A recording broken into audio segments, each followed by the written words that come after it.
आज की ये वीडियो आप सभी के लिए बहुत इंपॉर्टेंट होने वाली है क्योंकि आज हम जानेंगे कि हॉस्पिटल्स में सबसे ज्यादा कौन से इंजेक्शन यूज किए जाते हैं। तो आप सभी को इनके बारे में पता होना चाहिए। ये वीडियो केवल आपकी इन्फॉर्मेशन के लिए, आपको इनमें से कोई भी इंजेक्शन खुद से ट्राई नहीं करना है। तो देखिए यहाँ पर हमने केवल उन्हीं इंजेक्शंस को लिया है जो कि हॉस्पिटल्स में सबसे ज्यादा यूज किए जाते हैं। तो यहाँ पर पहला इंजेक्शन है डाइक्लोफेनेक इंजेक्शन। ये एक एनाल्जेसिक है यानी कि पेन किलर। इसका use bone and body pain यानी कि यदि हड्डियों में दर्द हो और शरीर में दर्द हो या फिर किडनी स्टोन का पेन हो तो उसमें इसका इस्तेमाल किया जाता है। और इसका ब्रांड नेम जो कि काफी कॉमन है, डायनापार। ये डायनापार नाम से अस्पतालों में मिल जाता है।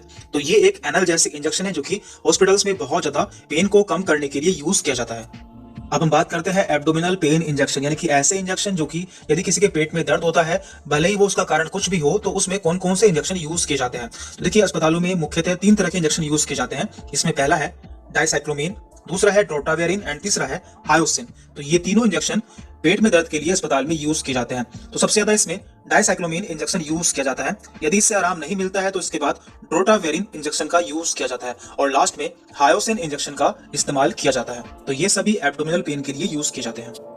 इसके बाद यहाँ पर है एंटी एमेटिक इंजेक्शन, यानी कि ऐसे इंजेक्शन जो कि उल्टी या फिर वोमिटिंग के लिए अस्पताल में यूज किए जाते हैं। तो यहाँ पर हमने 3 तरह के मुख्य इंजेक्शन लिए हैं जो कि हॉस्पिटल्स में यूज किए जाते हैं। तो यहाँ पर पहला है डोमपेरिडोन। तो ये बहुत ही कॉमन इंजेक्शन है जो कि उल्टी आने पर दिया जाता है या लगाया जाता है। दूसरा है ओंडासेट्रॉन। तो ये एमएसेट नाम से काफी फेमस है, ये इसका ब्रांड नेम है और इसी नाम से ये मिलता है। और तीसरा है यहाँ पर मेटाक्लोप्रोमाइड। तो ये 3 इंजेक्शन है जो कि एंटी एमेटिक है या फिर उल्टी के लिए अस्पतालों में यूज किए जाते हैं।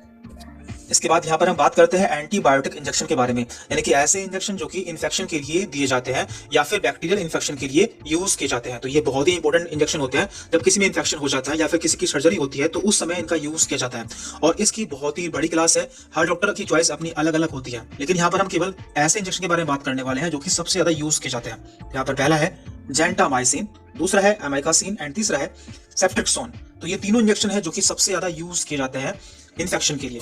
इसमें से जो तीसरा इंजेक्शन है सेफ्ट्रिक्सोन, इसे यूज करने से पहले पेशेंट पर इसका एलर्जी टेस्ट किया जाता है क्योंकि ये हर किसी को सूट नहीं करता है। अब हम बात करते हैं एंटी एलर्जिक इंजेक्शन के बारे में, यानी कि ऐसे इंजेक्शन जो कि एलर्जी के लिए दिए जाते हैं। तो एलर्जी कई तरह की हो सकती है, जैसे कि खुजली हो जाना, दाने हो जाना या फिर नाक बहना। तो एलर्जी कई तरह से हो सकती है। तो इसके लिए मुख्यतः 3 तरह के इंजेक्शन यूज किए जाते हैं। इसमें पहला इंजेक्शन है फेनिरामिन मैलिएट इंजेक्शन। तो ये आपको एविल नाम से मिल जाता है जो कि काफी कॉमन है। इसकी टैबलेट भी आती है, लेकिन यहाँ पर हम इंजेक्शन के बारे में बात करने वाले हैं जो कि इमरजेंसी केस में दिए जाते हैं।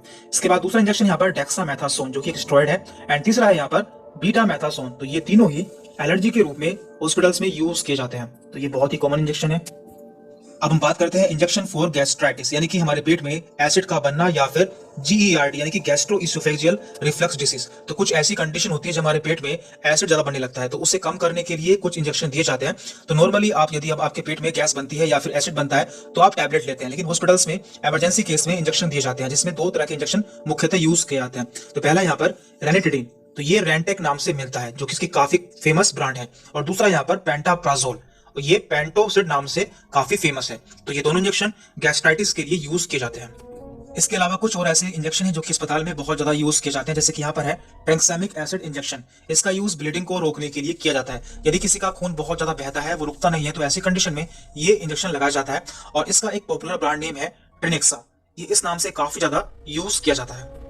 इसके अलावा हॉस्पिटल्स में एक विटामिन का इंजेक्शन भी बहुत ज्यादा इस्तेमाल किया जाता है जिसका नाम है मिकोबालामिन इंजेक्शन। इसमें विटामिन B12 होता है और इससे हम ताकत का इंजेक्शन के नाम से भी जानते हैं और इसका काफी फेमस ब्रांड नेम है न्यूरोकाइंड। ये न्यूरोकाइंड नाम से काफी फेमस है और हॉस्पिटल्स में इसका यूज किया जाता है। इसमें विटामिन B12 होता है और हम इसे ताकत का इंजेक्शन भी कहते हैं। तो आज की वीडियो में हमने कुछ ऐसे इंजेक्शन के बारे में बात की है जो कि हॉस्पिटल्स में बहुत ज्यादा यूज किए जाते हैं। तो ये सभी जानना आपके लिए बहुत जरूरी था, तो इसलिए हमने इस पे वीडियो बनाई है। तो आगे भी हम इस तरह की वीडियोस आपके लिए बनाते रहेंगे, इसलिए यदि आप हमारे चैनल पर नए हैं तो चैनल को सब्सक्राइब कर लें जिससे आगे भी आपको हमारी वीडियोस के नोटिफिकेशन मिलती रहे। Thank you very much.